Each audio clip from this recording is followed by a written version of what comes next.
How's it going, guys? My name is Chievo, and we're back with yet another video. Football Impact. It's a Monday. We're talking about the Bees, talking points this weekend, and there's been a lot of massive games this week. It's going to go down in history. And we're going to start it off with the North London derby between Arsenal and Tottenham Hotspur. And this game had everything: goals, red cards, incidents, everything.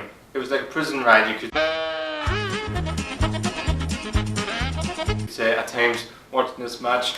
And Arsenal, who I thought were excellent, and Torreira was man of the match. And Arsenal have been crying out for a defensive midfield player for so long, and they finally have it in that little guy. He was excellent. He was like a little Jack Russell, the terrier on the pitch. He was making tackles, going at players. And I said at the start of the season, he will be Arsenal's saying of the season. He's going to be one of the players in the Premier League in terms of the standout players, and he's been excellent this season. You probably say him and Jorginho has probably been the best midfield player in terms of signing of the season, but I'm a massive fan of this little guy. I saw him in Sampdoria and I saw him at the World Cup. He was Arsenal crying for years.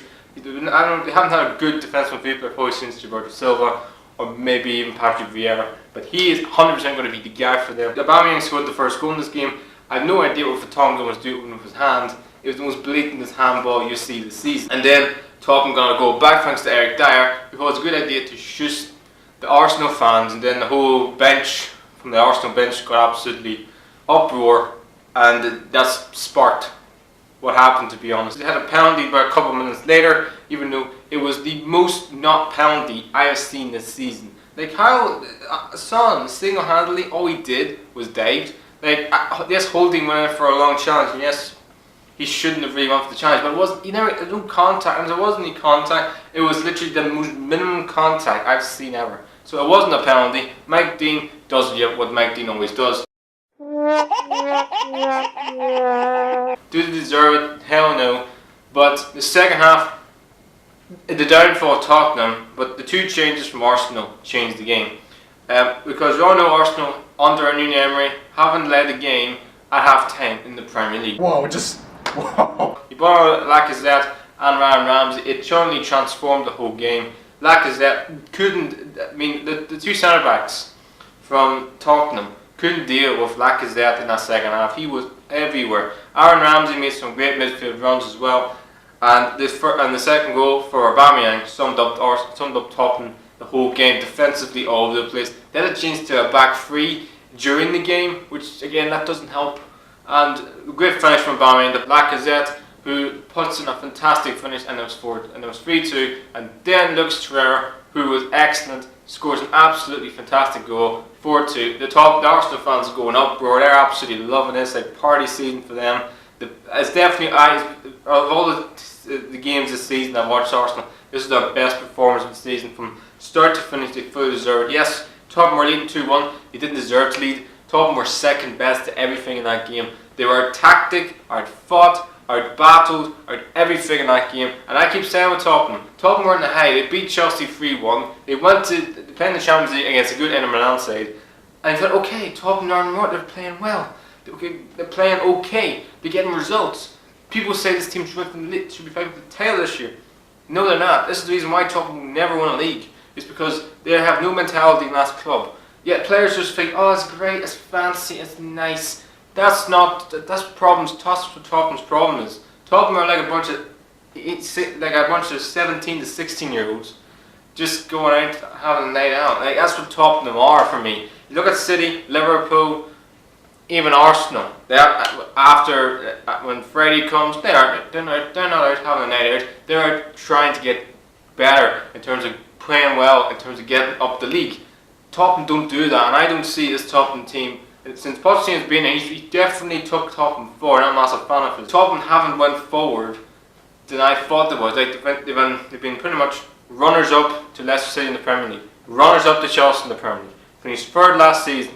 This season, they didn't bring no signings in whatsoever, which has definitely affected the team, because they can't rely on a bunch of average players like Mr. Sissoko, Eric Dyer to get them out of the hole. Ain't happening.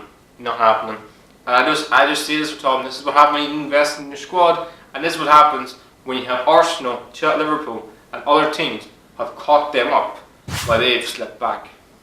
There's no question. Look at Manchester United. They didn't invest in the players, and they're now down to 8th in the league. So for me, Tottenham will never win a Premier League title until they change their mentality of that football club. Arsenal are right now flying high and have a huge chance this season of really finishing in the top 4. Now right into the other derby this weekend, which was the Merseyside derby between Liverpool and Everton. Now this wasn't a really great derby, like the North London derby also wasn't a great match. I thought Everton were excellent. I thought they had Marco Silva played fantastically well. This is the best Everton side I think I've seen, probably maybe ever really. They lack a striker, which I think they will get next summer or maybe even the January transfer window. But Everton were excellent. Marco Silva tactically got spot on, went there and had a go. It's the first time I've ever seen Everton not park the bus against Liverpool at Anfield, unlike Big Sam did last season and many other managers. And it was like a breath of fresh air watching there. Everton were excellent. Andre Silva was absolutely sensational. He was man of the match for me, even though they lost. But that's how good Everton were against Liverpool. Liverpool struggled. Firmino had a bad game. I don't know why he plays in the number 10 hole. It doesn't suit him. He's an argument number 9. Play him where he played him last season. I just think Liverpool need to go back to basics of last year. Play the way people say, oh well, what Shaqiri? Coutinho was in Shaqiri. But right now, Liverpool last season had Firmino up front, Salah on the wing, Mane on the wing, and Coutinho in number 10. Why not play Shaqiri in Coutinho's position from last season? I just think you don't need to, make it confusing for your players at times. Just play the players where you played last season in the basic. And yes, the midfield's different. I understand it. For me, James Milner should have played in this game because I think his experience in derbies would be massive. But like I said, Liverpool weren't at it. Man had a couple of chances. He had a bad game. Firmino struggled. Salah hasn't been the Salah of old. He's not really been great. Maybe he is a flash in the pan player. I don't think he is, because I've seen it at Roma. He's a very good player. He's just not at it this season so far. But like I said, going back to the Everton defeat, there was a lack of concentration, a lack of error, you could say, from Jordan Pickford. I don't know what you're doing, man. You said there, come out and said it wasn't my fault. There was too much spin on the ball, which means I had to do something. Well, you're going to do one thing. Why don't you punch it out for a corner? And to be honest, the referee may have blew the whistle if he punched it out for a corner because he played over the 4 out of minutes. Just make it easy. You don't have to make it hard for yourself. Now, people may say, well, like, Jordan Pickford has it in him, he has a mistake, he definitely has an error in him. Yes, it's true, he does have an error in him. We've seen many times, at times he can be a little bit flamboyant at being a goalkeeper in terms of making too many stupid errors and making things that he doesn't need to do. And he's not an experienced goalkeeper like Gigi Buffon or so many top goalkeepers. He's a lot of learning to do, Pickford, but I do think he's a top goalkeeper. But this will definitely hamper his confidence going forward. It may help him as a goalkeeper in terms of making it simple for yourself. It is his fault. Everton deserved a draw in this game. They were excellent. Liverpool caught themselves lucky, to be honest, because right now Liverpool have been not played well all season, and yet they're only 2 points behind Manchester City, who are blitzing teams left, right and centre. That is definitely a positive. Liverpool will get better during the season, and that's a worry for Manchester City, because I really think there is a title race this year, and I really hope Liverpool do win it, because right now the Premier League could become irrelevant. I don't think it's going to be this year. I do think Liverpool are the only team that can take it to Manchester City. Now in Italy, in Serie A, I'm talking about Roma against Inter Milan. And Roma, don't really know what to make of them this season, to be honest. Inter Milan, pretty honest, were probably the better team in this game, because Inter took the lead in this game thanks to Keita Baldi, who's been in the goals recently and having a fantastic little first season at Inter Milan. Then Chelsea Under scores probably the goals of the weekend. What a fucking thing is that? Handanovic never saw it fucking coming. And then the man who I think is right now one of the best strikers in the world, Mario Icardi, his 12th goal of the season. Star striker in Europe, he scored more goals this season than Mario Icardi. That's how good. That's how I rate this guy. I think he's one of the top strikers in the world. And then at the end, Perisic, I don't know what you're doing. Like, it is a handball. It went to VAR. It was the right decision. And Kolarov slotted in that. Was 2-2 a fair result? Possibly yes, but that's 2 points dropped for Inter Milan in their quest to fight for the title, even though I think it's a one-horse race. I think Juventus are 11 points clear. You probably say 12 including the goal difference. Napoli play on Monday, so to be honest, I don't really see anyone fighting for the title this year. I do think between Napoli and Inter for second, and AC Milan, Roma, and Lazio for the last Champions League spot. But good point on there for Roma. A good fight back from Roma, coming back twice to get a point in this game, so that's a positive, you could say. But it's 2 points dropped for both teams. Now in Spain, in La Liga, and we're talking about Alves versus Sevilla. And Alves have definitely been the so-called underdogs this season because they are really being an excellent team to watch this year. They were leading this game 1-0 and they could have easily won this game, but Ben Yedder scored a late goal at the end to get them a point. But I'm really impressed with Alves this year. Deportivo Alves are only about 3 points behind Barcelona, and to be honest, they still have to play Barcelona this season, and they could easily beat Barcelona because Barcelona, I don't really know what to make them up in the season. But like I said, Deportivo Alves, they remind me so much of Leicester City. Are you crazy? Are you out of your mind? Now I'm not saying that they're going to win the league like Leicester City did, but I'm just saying they have the same sort of camaraderie. Can't say that word, but in terms of the way they play, they've got a really good holding midfield player. They have a striker who can score goals. Definitely, and also last season they were fighting for relegation. This season they're in the top 4 ahead of Real Madrid. So 100%, you have to take this team seriously because we're only near into the winter break in La Liga. They have a huge chance this season, 100% chance of actually fighting for the title. Because right now there's at least 9 teams or 8 teams only covered by what 7 or 8 points.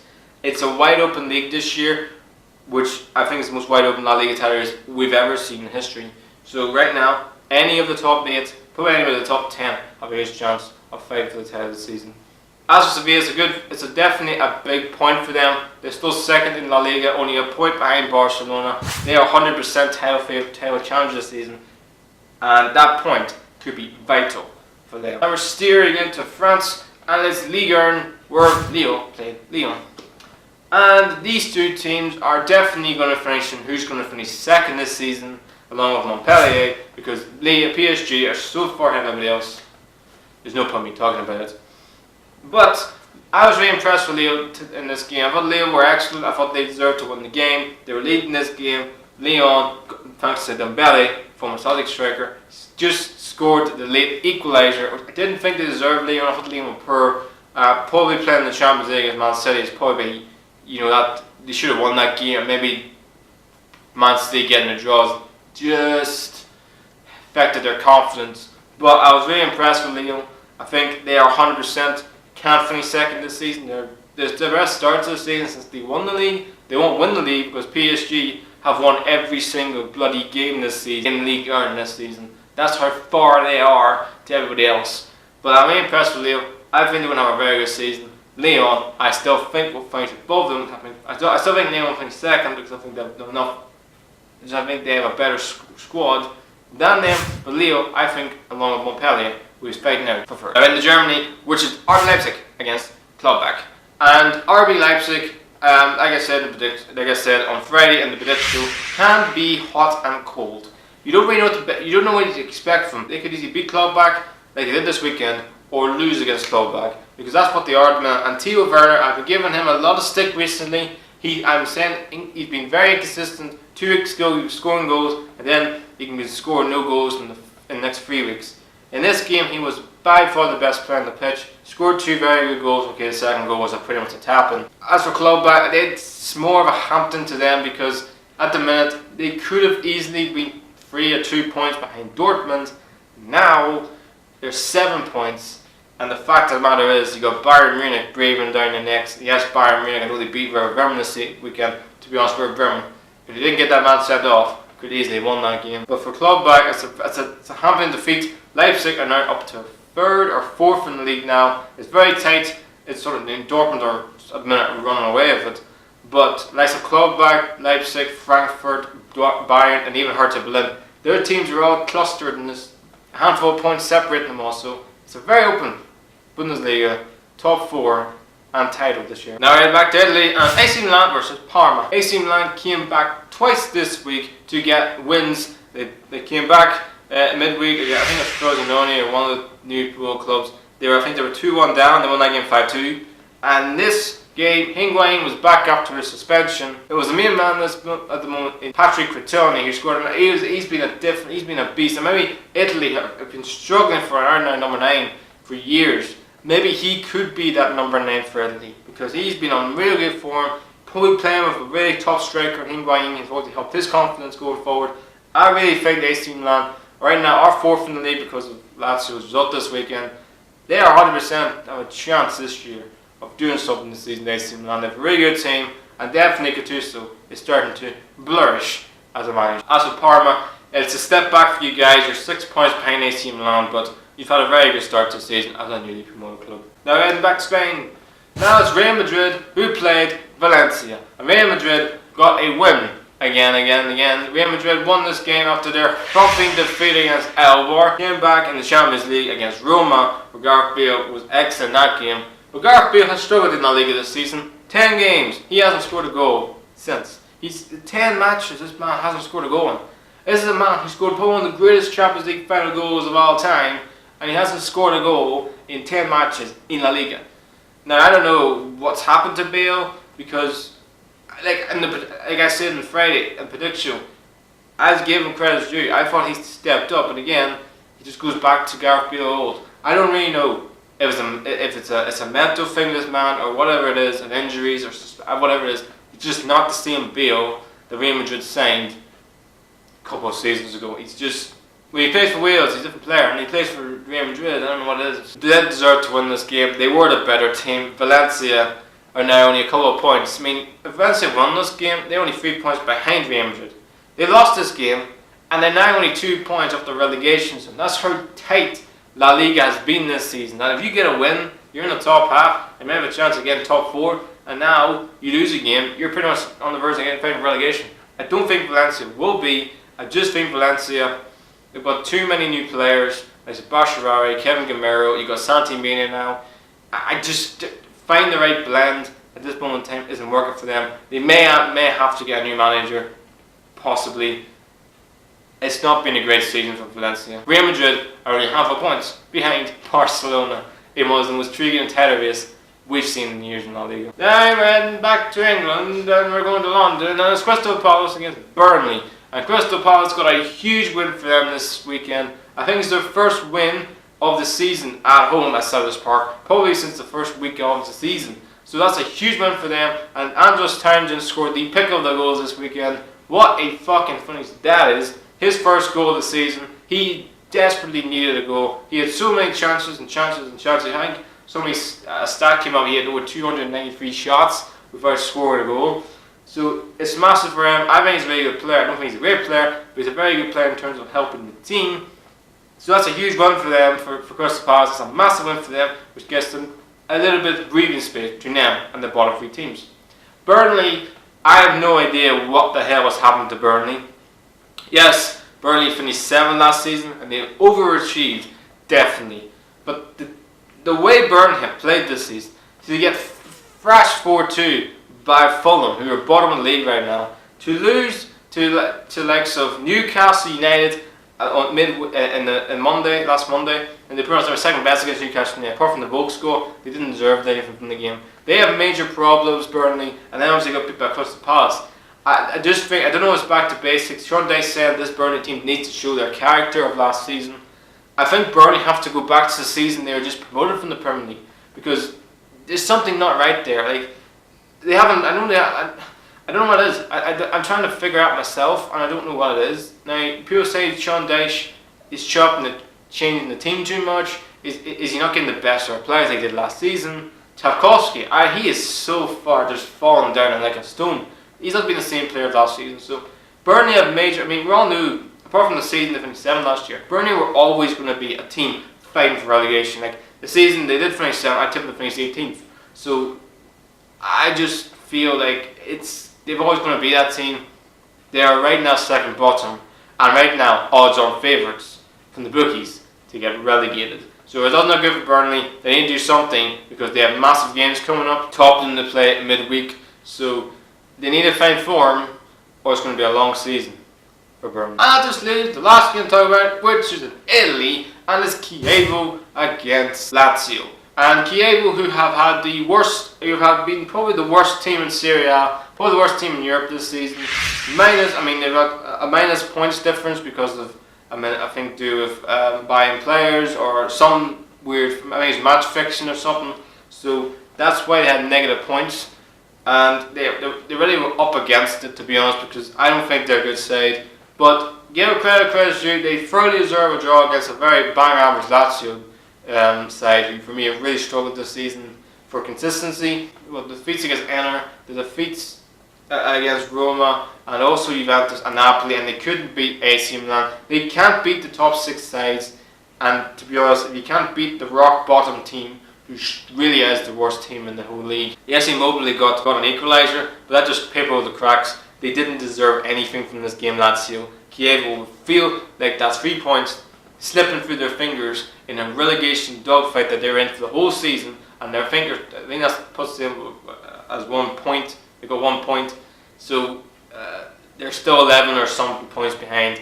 It's going to be a long season for them, and it doesn't look good. As for Lazio, I don't see this team finishing in the top 4. I just think AC Milan, Roma, I think are a better team. I think they're a better team than Lazio, who rely so much on Immobile. Savic, since he signed that contract, has been absolutely average since. So it doesn't look good for Lazio. So guys, that's the end of the Football Impact for this episode. Don't forget to subscribe, and don't forget also to go downstairs, make yourself a nice snack, and come up and click on that goddamn notification bell as well. Anyway, have a great one, enjoy yourself, please like, subscribe, and outro.